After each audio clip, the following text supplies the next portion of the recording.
ต่อพี่น้องนี่คือการนำไฟมาเหยียบบันยางจะมีการลดกัน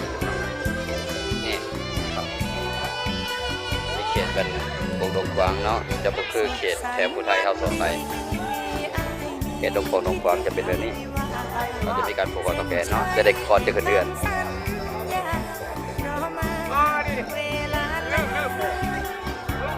ภูไทยเฮาแม่นขึ้นเดือนเลยเนาะอันนี้แม่นทางบัดโป่งดงกวางจะ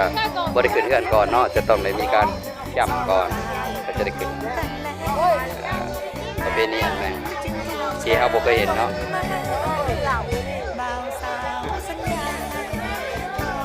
การโตการเตะกันในพี่น้องไปมาเยี่ยมพัญญาก็มีการเนตู้เกียนเปิดตู้เปิดเทปกันในได้พี่น้องเอ้ย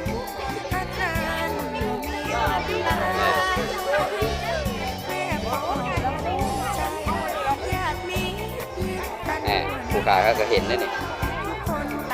ก็แต่ผู้ไทยเขาบ่มีเนาะ